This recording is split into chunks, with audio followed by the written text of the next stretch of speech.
Good evening, wherever you may be.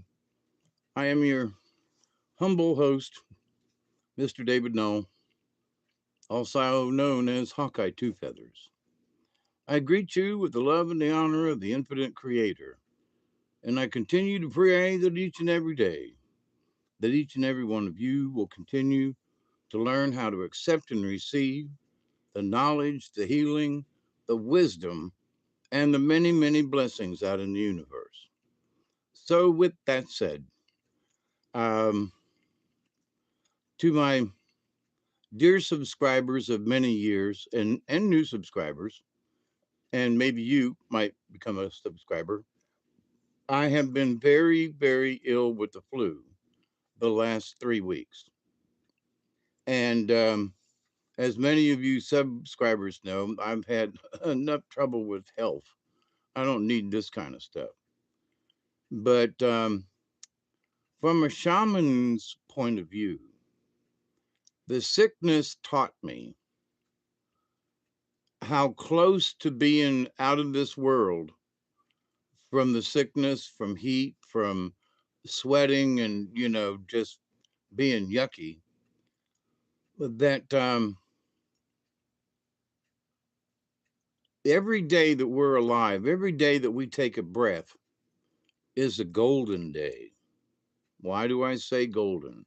Because if you're able to see the sun come up and it's golden, well, sometimes it's red, but maybe it's the golden sun going down anyway.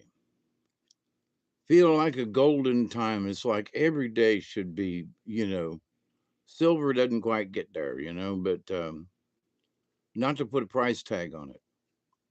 But every day that you take a breath, every day that you can take a step, every day that you can shake off the craziness of the world and keep existing without driving yourself mad, is a good day. So there's so much going on right now, there's war going on. Oh my goodness gracious. Yep. I'm an old hippie from a long way back. Hey, girly girl, I love you too. I hope you're doing well. I'm finally out from underneath the flu that I was in. And hi, girl, Miss Witchy Moon. I was real, real sick.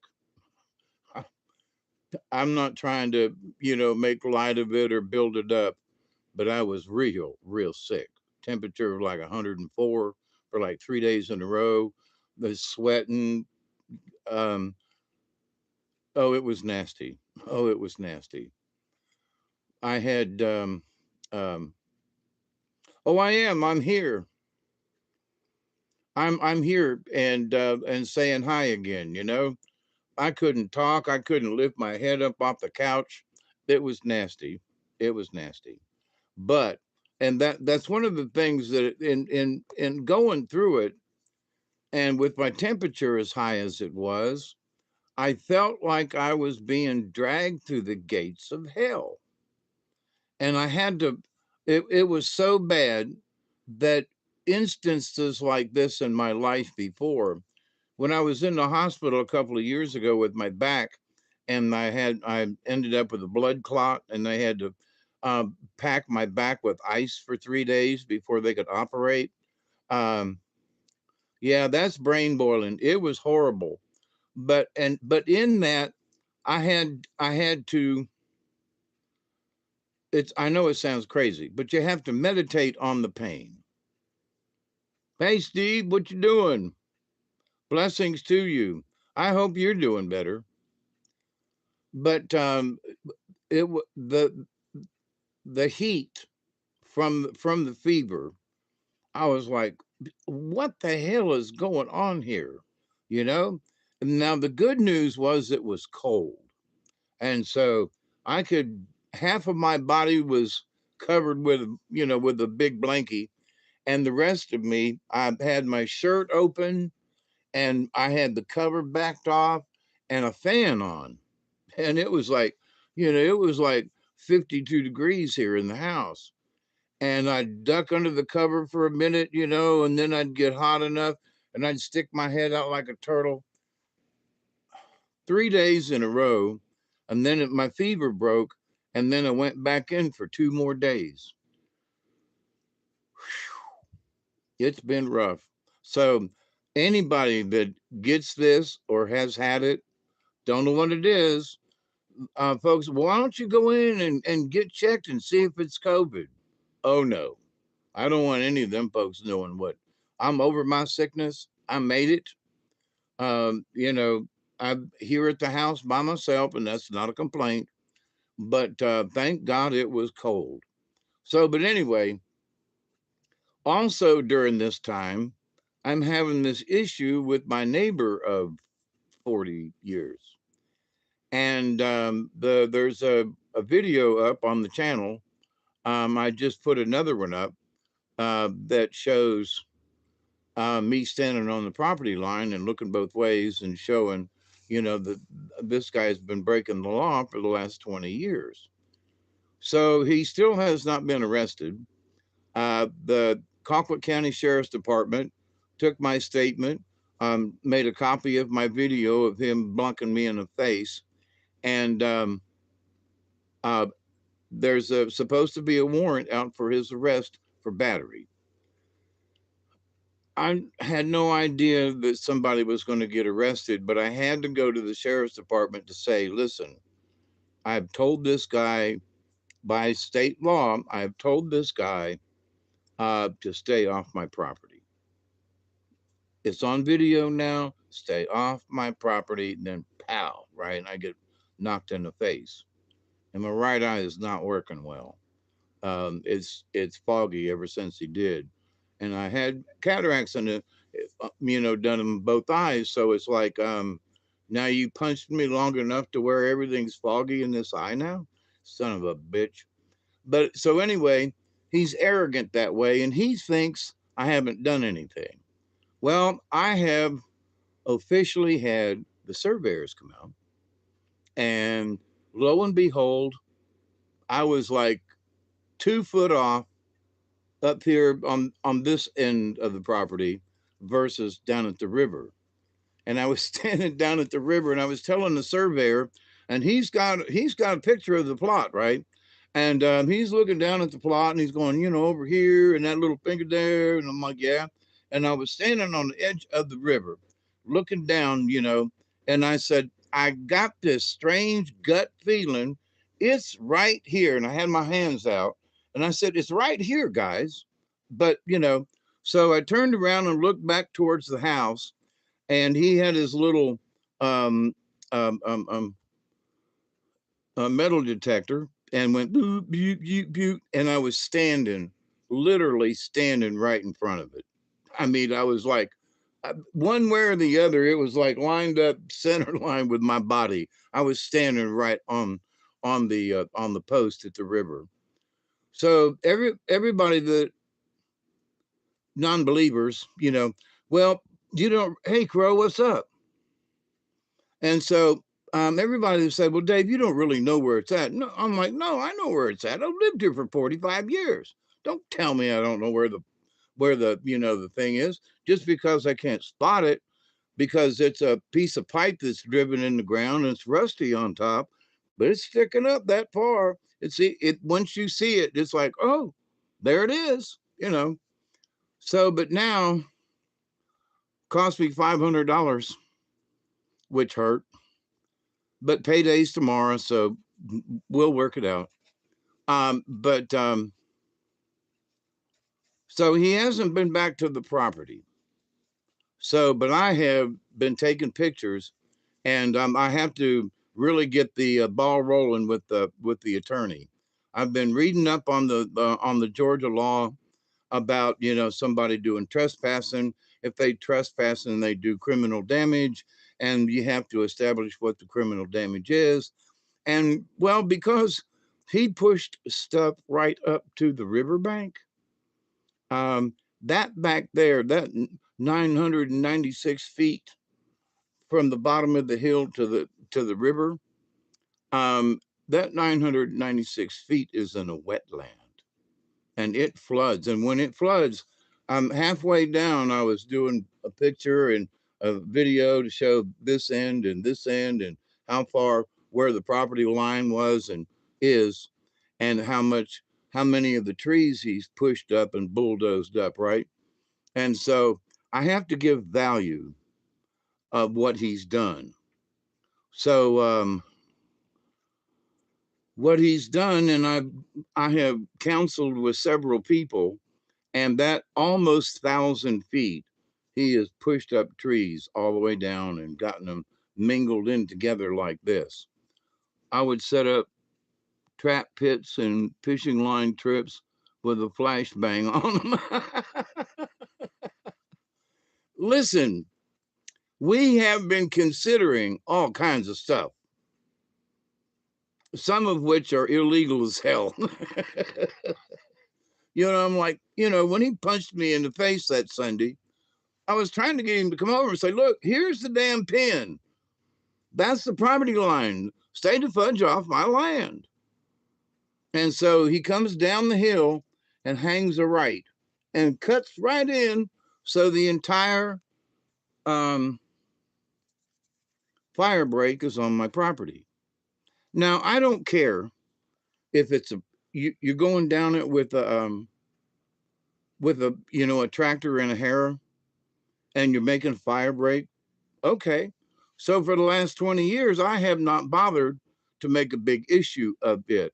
But every time they do it, I go, hey, that's all on my property, right? And so I'm like, this year, I know exactly. And I was at the bottom of the hill down here. I was like this far away. I was like 30 inches away from where I thought the pin was to where it actually is. I was too far downhill. So, but anyway, I was really close. And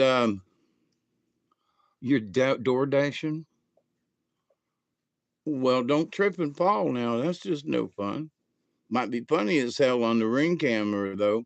But anyway, listening to other people, reading other people's mishaps with people with bulldozer and chainsaws and stuff, thinking they can go on your property and do what the fudge they want.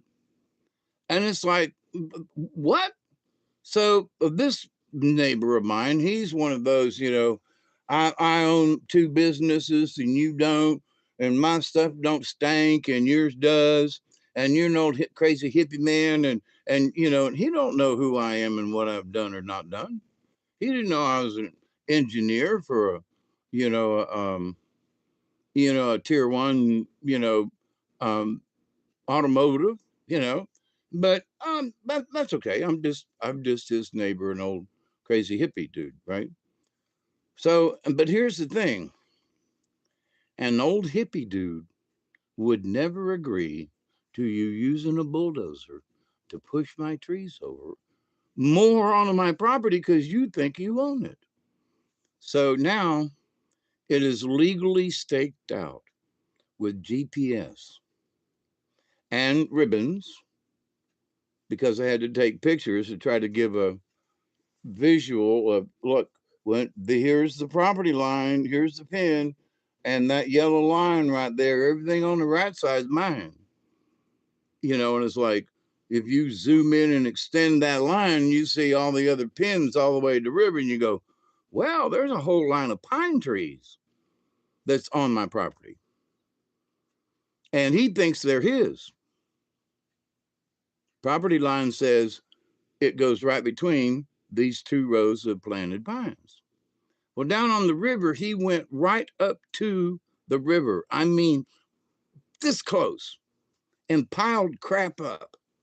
And it says in Georgia state law, especially in a wetland, if you do something that might affect the flow of a river or a stream, then shame on you and you can get fined.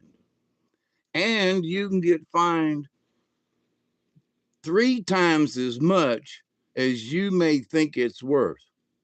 Because I've already discussed this with my buddy, and he's got a one of those things that go on the front of and it digs up trees, and it brings the whole root ball. He said, Dave, He said, we can go down there and clean it up. And he said, and just to piss him off, he said, we can plant an oak tree every 10 feet right off the property line, all the way back to the house. So every time he goes down there, he'll see this row of oak trees. And the thing is I know where I have oak trees here on the property that are too dense and packed in. They need to be separated out. And so to have his equipment come up here and dig up some of these and move them down yonder, yeah, but all that costs money, you know? So we've come up with a price. And the price, after going through different things, and because it's 1,000-foot long and there's at least 25 trees with balls on them that have been bulldozed, obviously. And so with that said, 25 grand to get equipment in, to get people in, and to clean it up. Because there's nothing to that. Yeah, but you got to clean it up. So to clean it up is going to cost you. He just pushed it up where he was. And you can't do that to clean it up. You're going to have to get in there and do the work. So that's going to cost money.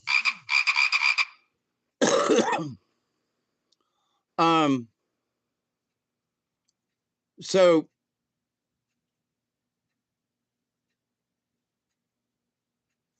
in talking with him about, what we'd like to do, restoration is part of the deal in the state of Georgia. It's just not the damage that you did in pushing them over and having to clean up the mess. It's the restoration thereof of the trees you pushed down. So with one of those big trees that are, this big around in the trunk, that's a big tree. It's been there 125 years or more. And now I need to replace those trees that he pushed over. And I'm going to have to take smaller trees that are maybe only 10 years old. And so it's going to take a long time for them to repair what he did down on the river. He should have never been down there. I mean, especially on my place, you SOB. So now it's so messed up, I can't even get to the river there. There's a little peninsula that sticks out, goes all the way out, and the river turns on itself. And so it's this like 20-foot wide peninsula that sticks out and comes back on itself. I can't get to it. I used to go out there and sit out there all the time, build a little fire because it's just such an interesting spot. And then the storms came along and knocked the trees down. So there's a beautiful, view of the sky. So he has knocked down the trees. He knocked down the trees in such a way that I cannot get around on my own property. He has been down on the river and pushed over things that are going to absolutely affect the flow of the river. It's going to come up over that way. I don't know what it's going to do, but he's downstream from me. So when the flood comes, whatever doesn't stick on my property or Rick's on this side, it's going to end up in his field. I don't think he knows that. But we cut all these limbs and everything up, and the flood comes, it's going to all end up on his property. I'm not trying to be vengeful or nothing, but there's a bunch of firewood. So the contract would be to cut the trees and pull the wood out of the woods and bring the wood up here as firewood so I can use it over the years. So that's what's going to cost. And but the reparations looks like it's the same price as cleaning up the trees. So there's another 25 grand. And in reading the Georgia law, the judge might actually say, no, that's not enough. You need to pay more. And a fine to the state of Georgia and whatever reparations to me and the property. And so it's like, boy, howdy. What an interesting journey this has been. I know where my property line is, but the title of this video is Stake a Claim and Hold On. I know where it is, but when the other guy says F you, I'm going to keep doing what I want to do because I've been doing it all these years. I'm better than you. And they tried to overstep their claim. It's like, wait a minute now.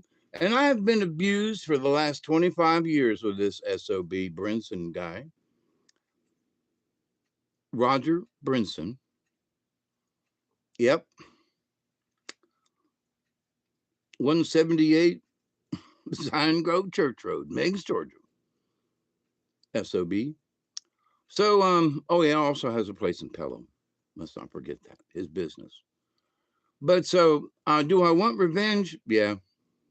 After 20 years of being, ticked on and driven over and told I was a liar and I didn't know what I was doing, trees symbolize wisdom, resilience, and enduring connection between nature and humanity. And he will what? Hold on. He will reap what he sows for his wrongdoing in all action, 100%. Absolutely. I agree with you, Crow. And my heart sank when I walked down there. When I got the I rode down there like a couple of days after they had finished with the bulldozer. And I'd heard a bunch of noise down in the woods, but it's okay, But then when I took a ride down there on the scooter, I was like, son of a gun. And I was able to ride all the way to the river because he had used the bulldozer and hard packed the the the ground. So I was able that day to go all the way down to the river and see what was going on. And I'm going to send you some energy to fight this. Okay, thank you. And here's the good news. Because he punched me in the face and it's on tape, that's battery. And because what's on the tape is for him to stay off my promise. I promise. Okay. Uh, that the battery is obviously there. And so now it's attached to criminal trespass. So I've told him to stay up. It's on the video. But the criminal trespass shows up because he used a bulldozer. Yeah, they said it wasn't assault, but it was absolutely battery. And I went, okay, guys. So with the state of Georgia, in reading all of as many of the laws and stuff, I really need to get back to the attorney. But that to have an attorney to write a letter going, you messed up, here's the Georgia law, and this is what it's going to cost you to get out of this. Now you can either pay up or we're going to court, which could cost you bukus more. So there's going to be strong letters sent with X amount of time for response. If they refuse to respond, then he says, well, we can send another letter with a 1 week stamp thing on it. And then, but after that week, then we really do file. And rather than it just be we're going to send nasty letters to you. So I listened to him, and then I started reading the Georgia law and the steps that Georgia law kind of sort of says. So if it was $15,000 or less, I could go to the magistrate's office and file a claim without an attorney. All I would have to do would be to show my stuff. But we're looking at 15 grand is like, well, now, but to the point though, see, I really want to nail this guy, because he punched me and all the other stuff. So is that being vindictive? Well, but 15 grand ain't going to fix it. It just ain't. I mean, it's going to cost gas. And even though my friend will probably do a lot for free, if not stopped ASAP, another assault is going to happen. Sorting, I would put up signs also. Yep. He's got a deer feeder that's on my side now. And a friend of mine, she walked down there and she was like, "There's deer feeder on your side?" Yep. And there's a deer cam on a pine tree on his side, watching the deer feeder. So she's like, "Man, I want to kick it. I want to throw it." And I said, "We got to be nice about this." So she said, "Okay." So she dumped all the corn out of the deer feeder and laid it gently over. And then she shot a bird at the deer cam. And I laughed my butt off. I was like, "You go, girl." you know, my dear sweet Mandy. But anyway, so that's on his deer cam. And I had thought about going down there and taking the SD card out just because. But I want him.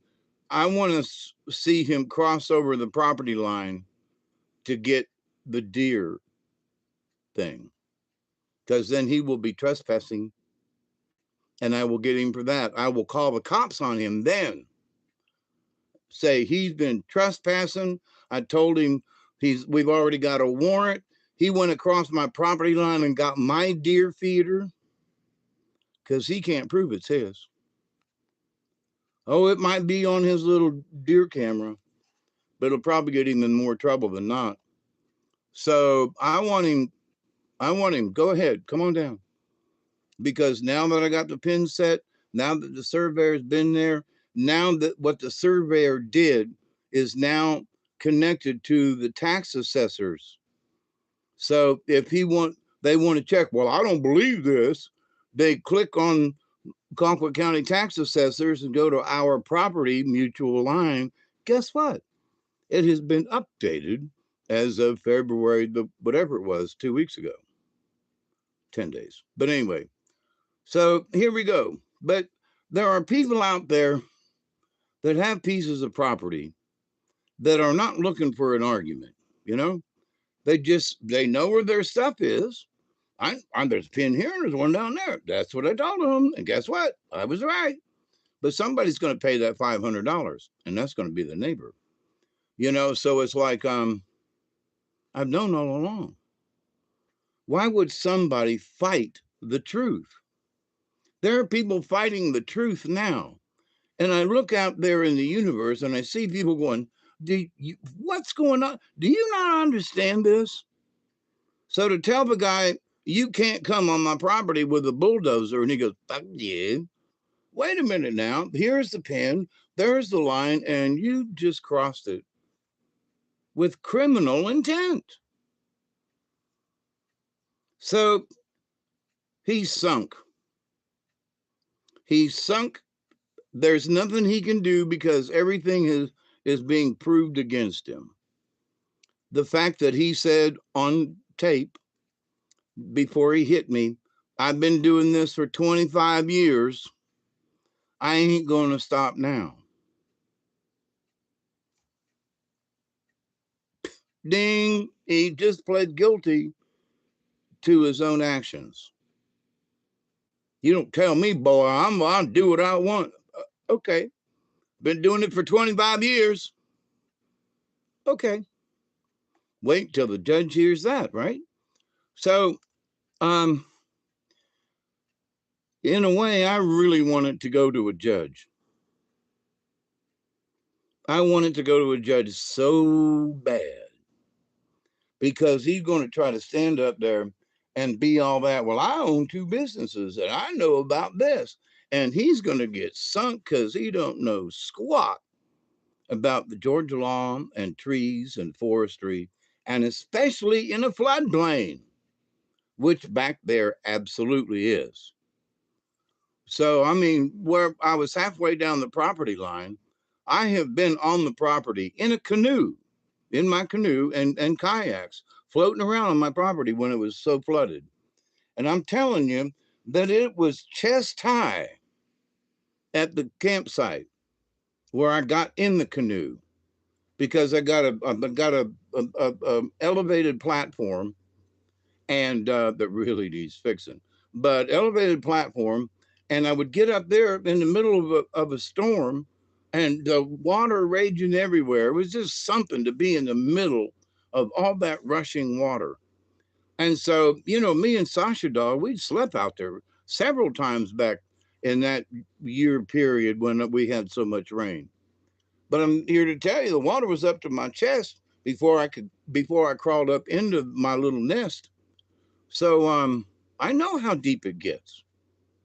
And standing out there, I'm looking at him like, the water gets chest high here. Not always, but it gets chest high. And Ricky knows because he has to swim to his house.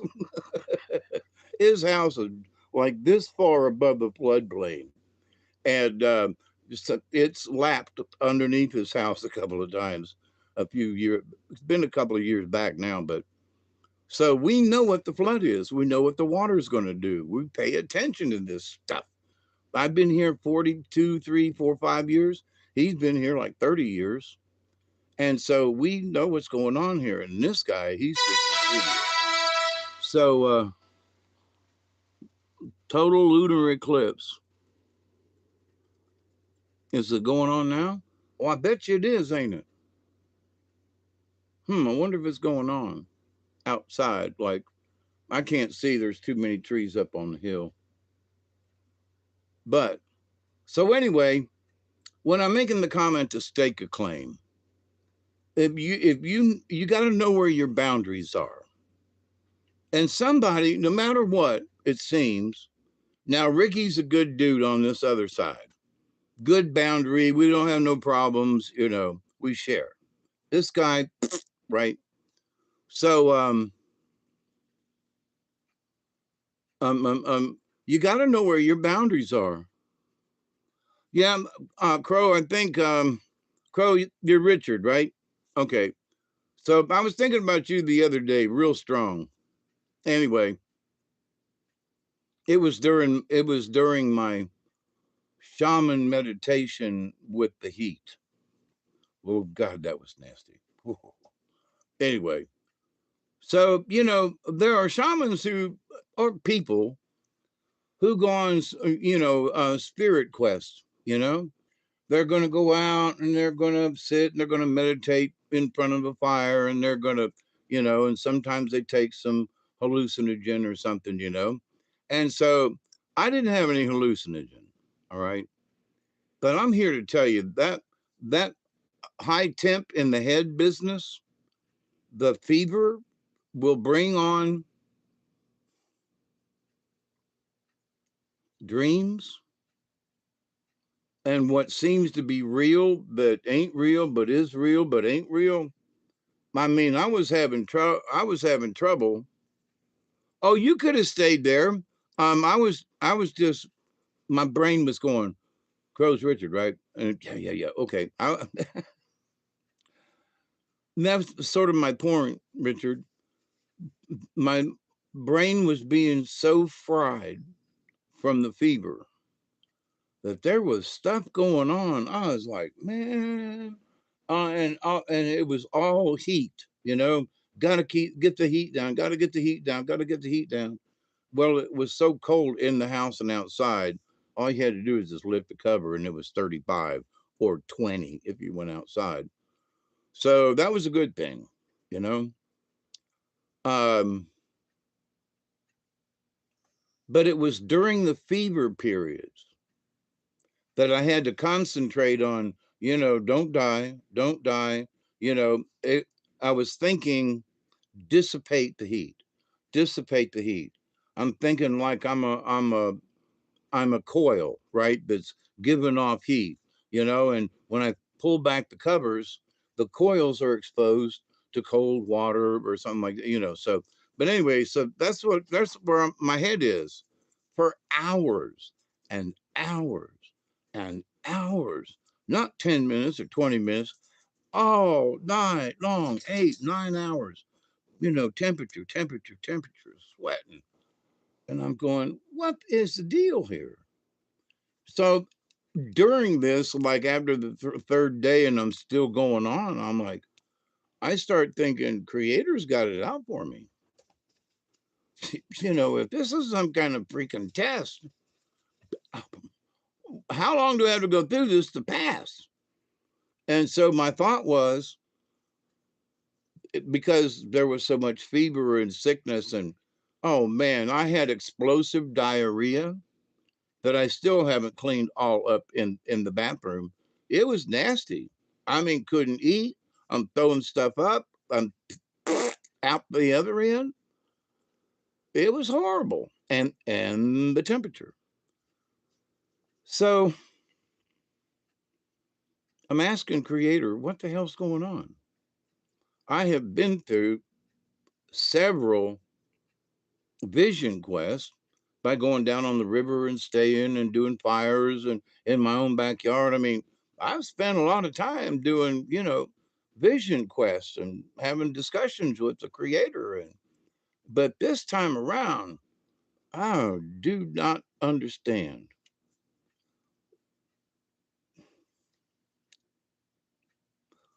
why I had to go through it. A little bit of sickness, okay, but this was like hyper sickness. It wasn't just feeling bad and a little temp, you know, you take some aspirin and you drink some cough stuff and you watch a movie. And a day or so and you're done. Not this, right? So if my friend Brad down in Florida, God bless him, I talked to him today and he goes, I got it. And I was like, I told you not to come up. I told you to stay away. He goes, yeah, I know you did, but I come up and had fun, and he's drinking, you know, Dayquil, Nyquil, and $17.99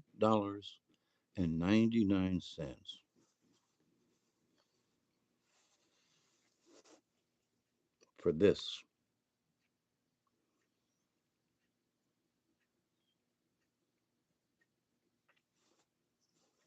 $17.99.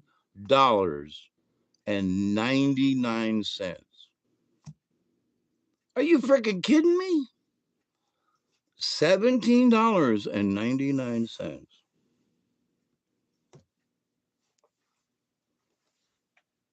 I was like, good golly molly. But I tell you, towards the end of my sickness, I was still gotten a fever and stuff. Um, I was down in that stuff. I would take my meds, down that stuff. And Fooey would trying to get that little cup, right? Snake oil juice. Hell, that's a lot of money. But it's stupid. And I think mine was a little cheaper up here, but he said I just bought a bottle and it was $17.99. He said I'm broke now. He said I had $20 to get me till tomorrow, the third. And he goes, now I'm broke, $17.99 plus tax. So, but anyway, some things are just absolutely ridiculous, and folks want to blame.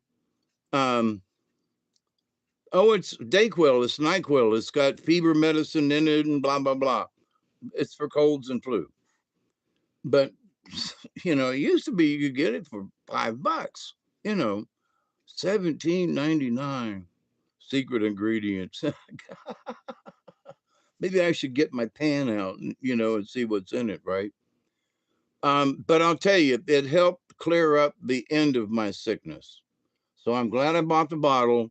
I'm glad I squeezed my cheeks together and you know and brought it home with me. But I wish I'd had some earlier on because you know, it that stuff really does help to fight, you know, fevers and such. And I was it was at least 104 all the time. I mean, because I checked it once or twice and I was like 104, son and I was like, gotta cool down, gotta go. Well, you know, I know that. And, you know, it's just so uncomfortable. I had to do something and there was nobody to help me do it. So I had to do something, which was like strip down and go outside when it was 20 degrees, you know. Uh, I, I did strip down, but I still had skivvies on, but still. Um, So I don't know if other people have gotten this variant of whatever it is. I don't want to go in and test because how big is the bottle, Hawkeye? It's not very big. Fluid ounces. Yep, it's 12 ounces or 354 mils. And oh, just because it's elderberry cold and flu. Where is he anyway? He must be listening to somebody else at Kiki's butt. Where is Barry? But anyway, yeah, I got elderberry cold and flu, you know, 17.99 at CVS. You know, but now this is what I was going to say about that. You know, Trump and some of the Congress are really trying to, fix some of this expense stuff. And I'm going to do a short video about Raphael Warnock, our senator for here in Georgia. That I'd say a bunch of words, but he's a reverend for a church, black gentleman in Atlanta, and he's nuts.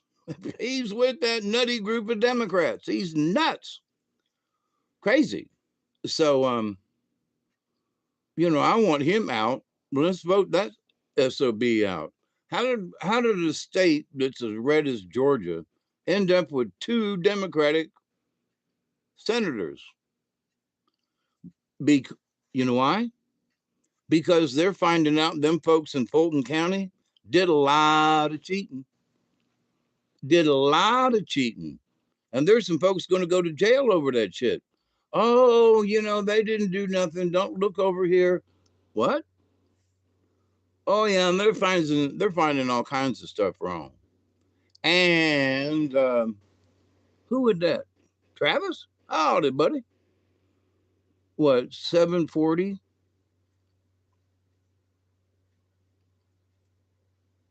That's the same size. Yeah, but that's not bad.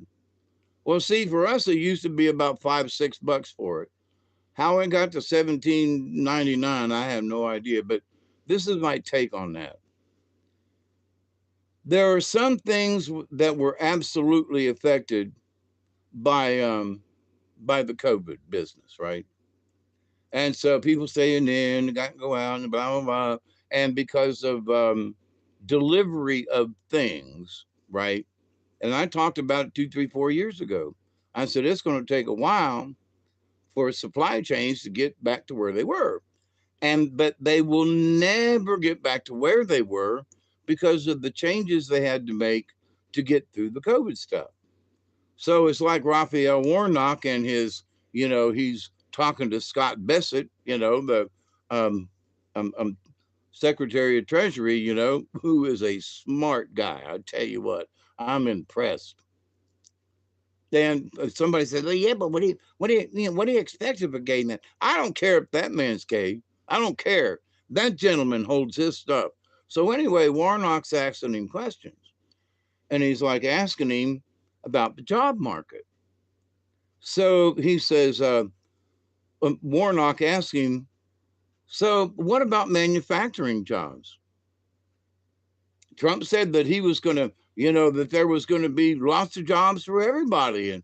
But where's the manufacturing? And Scott was like, well, it's, so there is no improvement in manufacturing. And Scott was like, well, they're building factories right now to bring in the manufacturing. They're manufacturing the building, but that don't count as far as manufacturing parts for something. So he was like, so Raphael Warnock is like, well, see, I told you so. You President Trump making all these promises, and there's no, and the manufacturing stats are stagnant, just like we figured, and just dismissed him. What? I want to slap that man. I was going to say a derogatory word right there. What are you talking about? There's so much going on. And because there's construction going on, manufacturing hasn't leapt up to where it will be in another 6 months, because the plants will be open. They will have moved plants back out of Mexico. I mean, I lost my job because they went to Mexico. I was the second person in the state of Georgia to receive extra benefits from NAFTA. An awful lot of data centers. Yep. And folks are being really weird about it.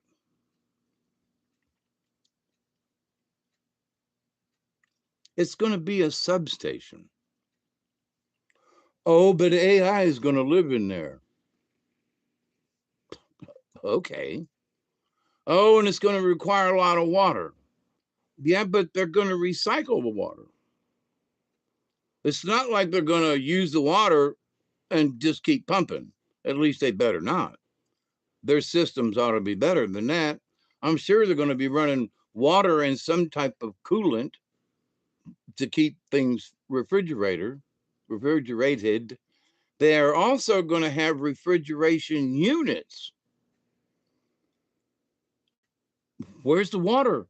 It's in the refrigeration unit. It's in the freezer that's self-contained. Are you going to use a lot of water? Not like you think. There are a lot of businesses use water, and because they have to wash things and blah blah blah, and the people pay for it. But this idea of, oh my God, they're going to use so much water it's going to drain Lake Erie. Like, stop it, will you? Oh, and it's going to take so much power. They don't want us to know about it. All different things. Wait, come on back here. Water cooling is stop on also. Yeah. So I would be very surprised if if the water that they use, they didn't recondense it. It would just, in this day and age, it would be too easy to recondense the water to evaporate, blah blah blah, and turn it back into water. So, but anyway, so I don't I know that when you put up large buildings and do stuff like that, you can create situations, all right? But the way they're thinking about these things, they're going to have their own power plant. People ain't listening to that. Each one of those hubs are going to have their own power plant. They have to be self-sustainable. They use it for underground heating. I questioned an engineer last year. They use it for underground heating? What, the water?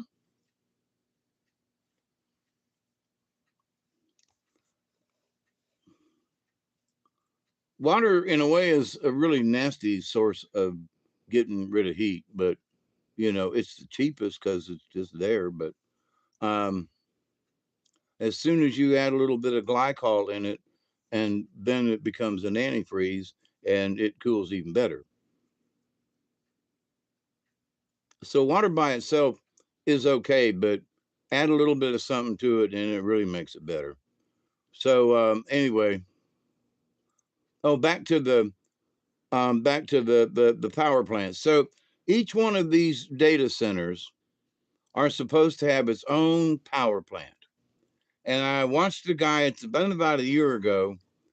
He was on the Sean Ryan show, and he was talking about how they have these new miniature nuclear plants. And they don't have to go to all this stuff to produce electricity. Now, I do know a little bit about this because over in Alabama, due west of me, is Alabama Power and Light, and they've got a nuclear site power plant on the Alabama side of the Chattahoochee River. And I know this because I was on the river floating, and ran into the rope that says you can't get any closer to the nuclear plant. And I freaked out years ago. And then I started studying. And they're miniature nuke plants. They don't have great big towers and all this stuff. So they've had these miniature nuke plants for a long time. So about a year or two ago, I was doing some check-in, wondering how the plant was doing over there. They've installed Alabama Water, like they've installed 2 more of those units in the same place. So now that spot over there in Columbia, Alabama, on the Chattahoochee River, they had 2 units that used to do what it did, and they installed 2 newer units, and now there are 4 units there to supply the demand for the Georgia South Alabama, South Georgia. So wait a minute, they just added 2 nuclear plants. They doubled their nuclear output and just put 2 more of these right next to the other 2. So now for me, now that's been several years ago, but to me recently, right? So why am I saying this is because they've been running these things efficiently. So what are they going to do? These big giant plants, they're going to stick one of these little miniature, I say miniature because it doesn't require all the stuff, it's so kind of sort of self-contained. So they deliver it on the spot, hook it up, and off you go. But it is a nuclear plant. It's a mini nuclear plant. So they're somehow they use the isotope and it does something and it's real low but very efficient and it doesn't give off sparks and shit, And so it's like, all right. So now they're already using these miniature nukes plants. Columbia, Alabama, like 60 miles from here, like close, right? Straight west of me. So I check on it to see if there are any plumes in the air. Every once in a while, there's a little off gassing. But every one of the nuclear plants give they off gas somehow. Up there in Albany, Georgia, 45 minutes north of me, they had a coal-fired plant. And I was like, but what happened to that coal-fired plant? So last time I was up around Albany, I drove by the plant. And they have converted a coal-fired plant to one of those nuclear plants. So now we got nuclear plants in Albany, which services, guess what, the Marine Logistics Base up there and the city of Albany and all the people in the surrounding areas. There's nothing wrong with that. But they went from a coal plant to a nuclear plant, just installed it. It's like, okay. So what's wrong with these great big giant buildings that are going to have one of these little nuclear things attached to it, producing its own energy for itself? And then, as President Trump and others have said, anything over it will be put back into the stream. What's wrong with that?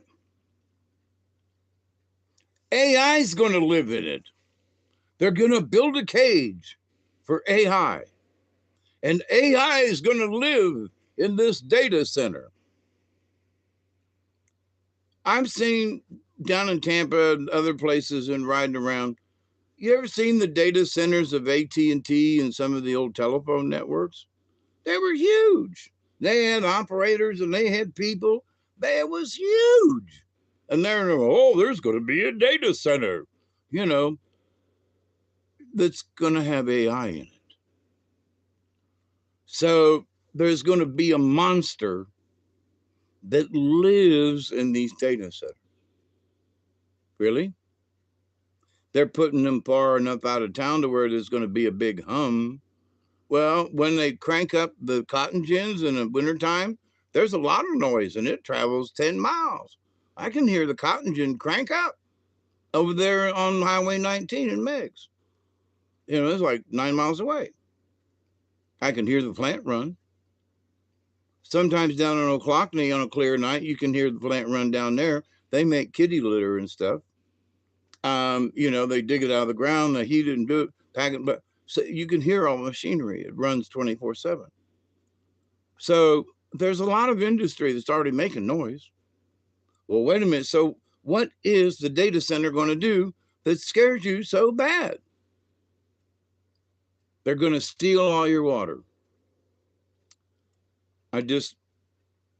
Okay, maybe I need to do more research, but I seriously doubt they would go to all the trouble of building a data center for AI to live in that they would not have a good cooling system. I don't think they'd use water. I think all the computers are going to be in a freezer. They're going to build a building and they should insulate it well.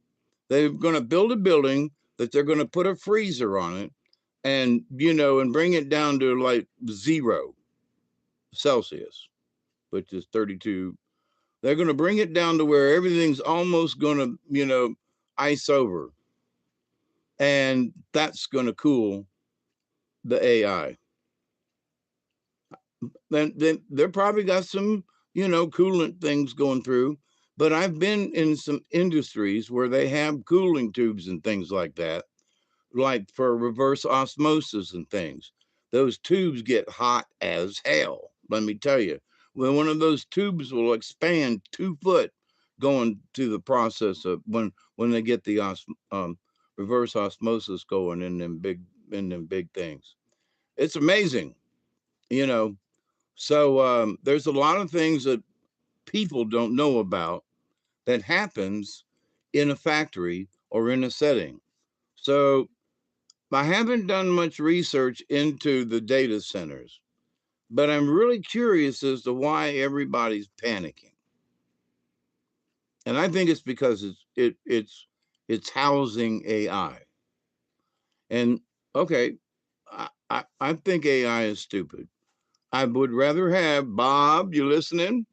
We love you. I still love you, Bob.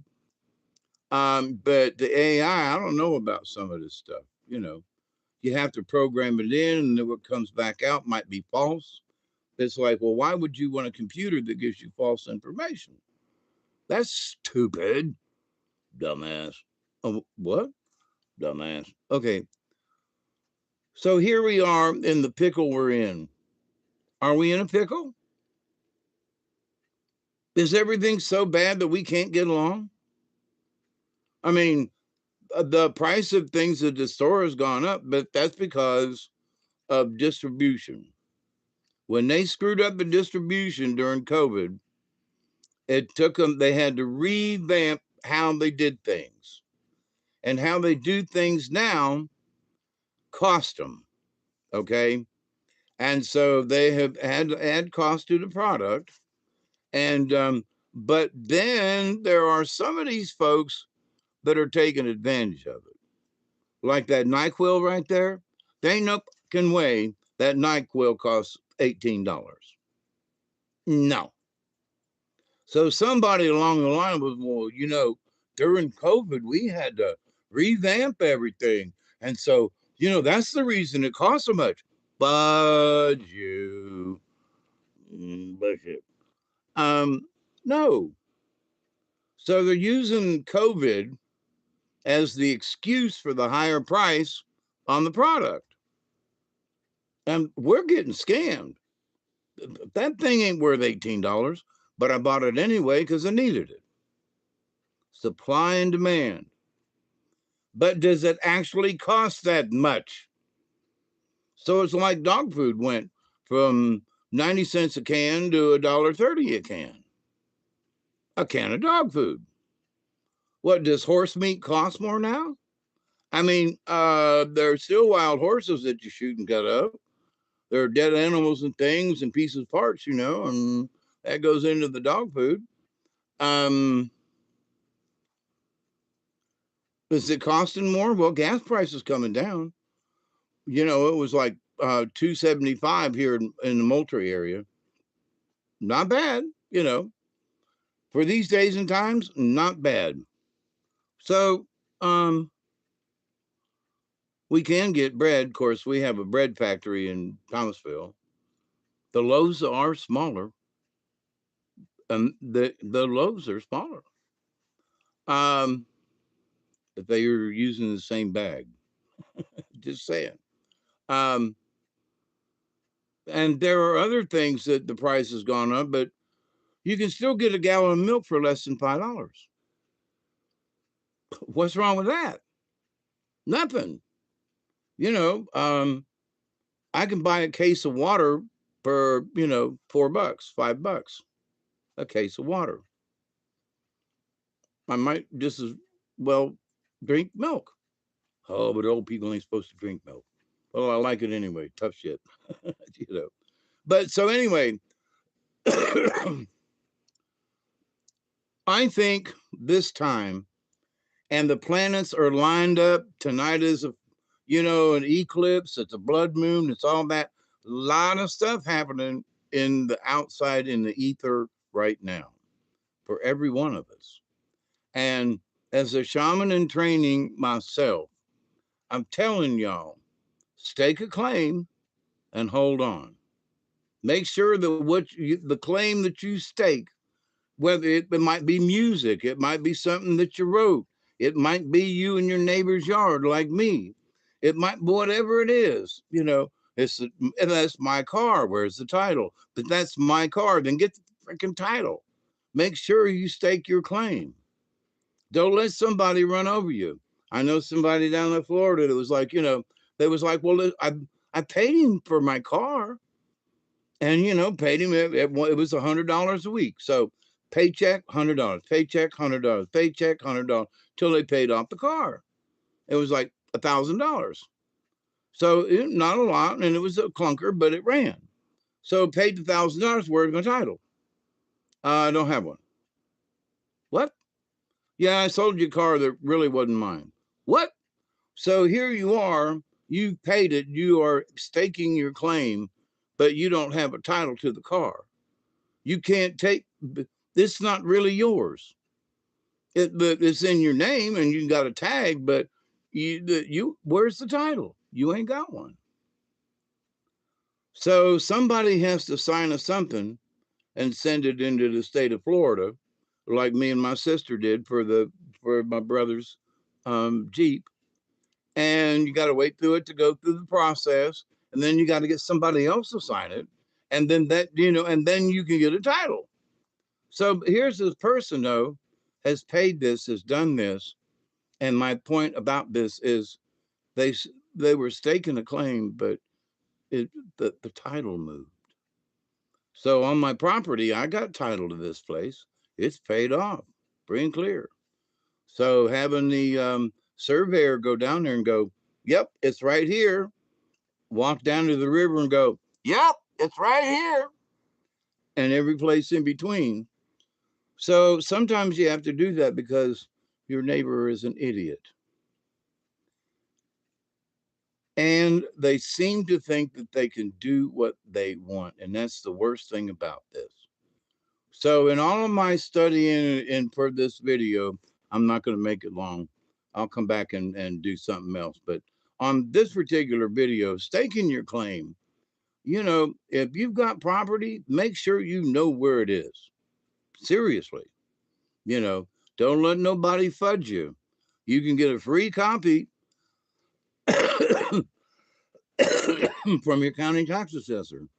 They will gladly print. They will gladly print you a copy. You can get a map of the whole area. You got to pay for it, but you know, but they'll give you a copy of your plat and of your property, what its value is, and everything. And now with the computer age, you can go into, and most states have these now. So you can click on my property, 254 Zion Grove Church Road, click on that piece of property, and it shows you the boundaries of this property. that with GPS locations. So a friend of mine, she was trying to argue with me. Well, you need a new copy of what they did, and I was like, "You're not paying attention. It was a straight line. They didn't change anything. They were verifying where those stakes are in the ground. There is nothing to redraw. Why should I get a new picture when the old picture is true? You just validated this picture of 45 years ago. It's correct. Here it is. There's the post. There it is. There's the post. And the line in between is straight. So why do I have to have another copy? Well, I'd have a copy. Listen, I've got a receipt from the surveyor that says I did it. And I'll send you $100 if I reply to your comment. Mr. John? What is that? But so anyway, where the situation is now is the police have not, the sheriff's department has not picked him up yet, because when he punched me in the eye, that's battery, period. And so they're doing the charging, they're doing the warrants, they're the ones going to pick him up. They're the ones that are going to send him to court and then ask me to come and go before the judge. And then we can discuss this criminal trespass.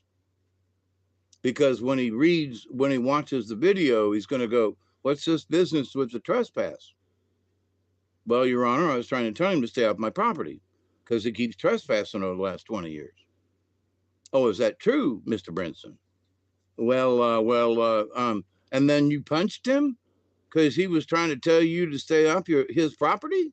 That's not going to go well. You know what I mean? And the thing is everything's on tape.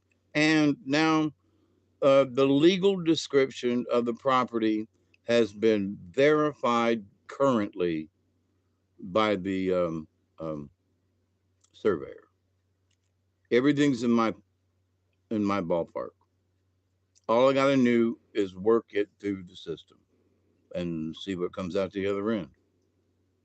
If I wanted to go for 15 grand, I could go down to the magistrate's office tomorrow and start a case. But if I want to get him, I want these lawyers to get him. Yeah, they're going to get some money out of the deal, I know, but I want them to get him. If it has to go to court, I want to go. My friends have said, I want to go too. This ought to be funny. So, and I want to see this little old redneck squirm, you know, that he might have to pay out $50,000. Where's he going to get that kind of money? When he sells one of his businesses or gives me that piece of property right there that's worth 25 grand. So one way or the other. Now, I don't want to be a bully, but I'm not settling for little. I want this guy to understand he just can't do that kind of stuff. And in reading the Georgia law, there are portions of the Georgia law that state we want to charge a person 3 times the value of a tree because we want to teach you a lesson. And I'm like, I'll go for that. So it's in the Georgia law that they want to teach people a lesson. And here's a son of a bitch I want to teach a lesson to, you know. So anyway, but you got to stake a claim. Nothing happens until, well, where's the stake at? Well, it's over here somewhere in the grass. Nah, gotta know where it's at. So gotta get, but whatever it is, you got to stake your claim. And it might, for me, it was a physical stake in the ground and finding the you know, the steel pipe that's driven in the ground. And be able to say, not, well,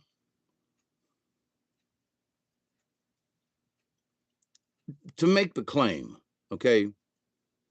You stake a claim to make the claim, and what do you claim?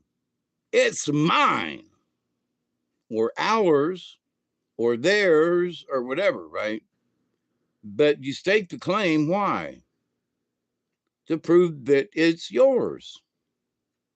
This is the gold mine. I went out there and I staked a claim.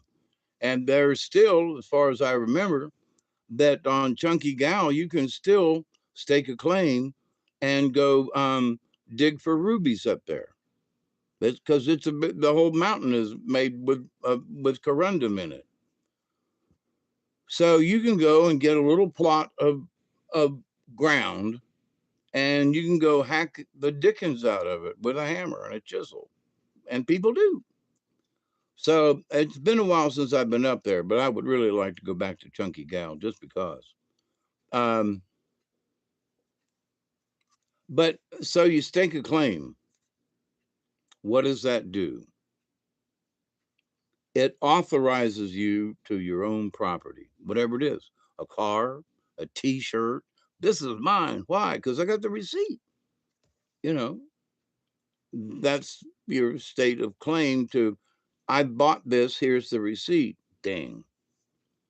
So I bought this land and it's paid off, and and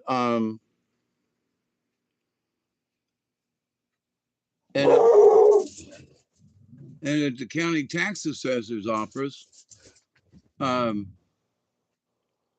you know, they give me a picture of what the land looks like, and I can see it from the air on the computer.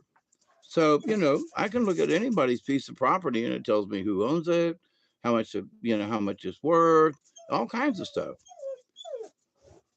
So anyway, but if you don't know some of these things, then you can lose your claim, whatever it is. And this idiot up here on the hill, I'm looking up the hill. It's hard for me not to, but anyway. So, and every time I look up there, I'm like, you fart face. But stake your claim, hang on to it, and make sure, if it's a legal issue, make sure it is legal. Make sure it's stamped in red. That's what I told the lady at the office up there. I said, you got red to stamp the thing with? And she goes, yeah, why? And I said, because, if you can stamp something with black ink, which is normal, but then it can be mistaken for a copy. But if you stamp the document with red and the date and the time and everything, and it's in red on a piece of paper, you can't fake that. You can run it through a color copy or something like that, okay. But I mean, the document says, and it's in red ink here, yeah, this is the latest copy, and it says I'm right, or you're right. Make sure you get a copy. Stake your claim and hang on to it. So that's Dave's advice for this time around in Hawkeye. Stay well, my friends. Please, if you have to go through that murderous, you know, um, fever thing like I went through, I'm praying for you. I'm telling you, I'm praying for you. I've been through a lot of crappy stuff in my life. That was some of the worst. I mean, right up there with some of the worst. Do not want to do it again. Don't want anybody else to get it. Oh my God. Oh my God. But you got to pay 18 bucks for Dayquil. Think that, wow. Somebody ought to check into why it costs so much now for Dayquil. But anyway, I love you. Got to go let the dog out. Got to fix something for supper. And maybe I'll be back to see you later because we didn't get a chance to do a 20. So I love you all. Please be safe. Chloe, if you're there, I've been praying. Richard, you always pop up in my mind at the craziest times. I love you all, Travis, and I can't remember. Oh, Witchy Moon, if you're still out there, I love you too. So be safe, my friends. We're out of here. And till next time, love you. Bye.